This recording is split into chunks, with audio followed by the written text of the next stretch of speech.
मगर यही तो कोणार्क के सूर्य मंदिर में भी था। अगर आप देखें तो आंध्र प्रदेश में वेद नारायण मंदिर है, उसमें ही भगवान के चरणों के ऊपर पड़ता है।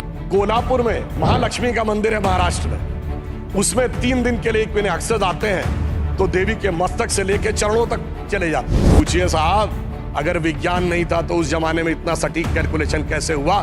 मुझे लगता है दुनिया में कोई धर्म संस्कृति ऐसी नहीं होगी जो इस प्रकार का करने की क्षमता रखती हो। श्री राम जन्मभूमि का जो मंदिर बना है ना, उसमें एक बड़ा साइंटिफिक एंगल आया है।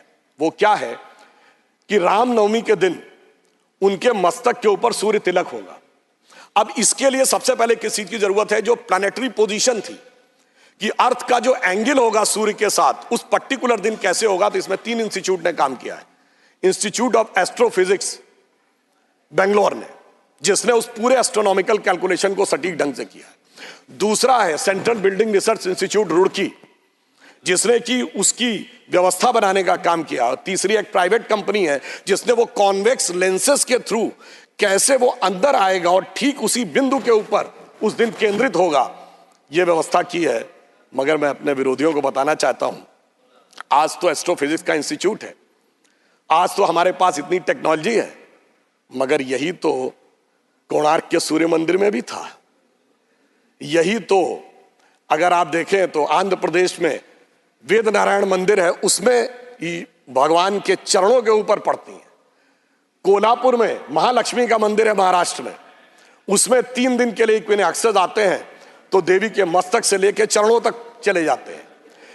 कर्नाटक के श्रृंगेरी में जो मंदिर है उसमें 12 महीनों में अलग अलग सूर्य की गति पड़ती है। पूछिए साहब, अगर विज्ञान नहीं था तो उस जमाने में इतना सटीक कैलकुलेशन कैसे हुआ जो आज इतने बड़े बड़े सैटेलाइट्स के बाद होने की बात आई है? इसलिए मैं कह सकता हूं कि इसके लिए हमें इस विचार पे धर्म और संस्कृति के साथ इस विज्ञान पर भी गर्व करना चाहिए।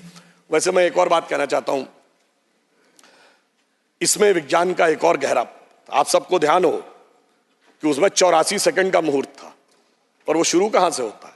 अगर आपने कभी भी उसको सुना हो, लोग को तो क्या कहते हैं, ब्रह्मा आयु द्वितीय परार्धे, द्वितीय परार्ध ब्रह्मा की आयु मतलब 155 ट्रिलियन ईयर्स। वैसे बिग बैंग थ्योरी कहती है कि 14 बिलियन ईयर पहले दुनिया बनी। तो मैं बता देना चाहता हूं कि जेम्स वेब टेलीस्कोप ने जो नई फाइंडिंग की है उसमें बहुत सी गैलेक्सीज ऐसी आई हैं जो 14 बिलियन से आगे की आ रही हैं। तो now that theory has become debatable.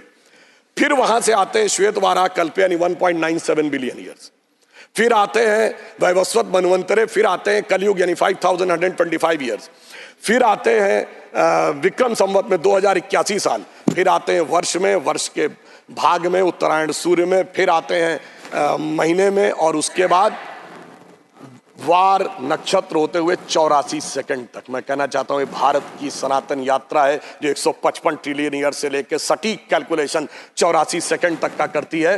मुझे लगता है दुनिया में कोई धर्म संस्कृति ऐसी नहीं होगी जो इस प्रकार का करने की क्षमता रखती हो, वो सिर्फ हमारे यहाँ।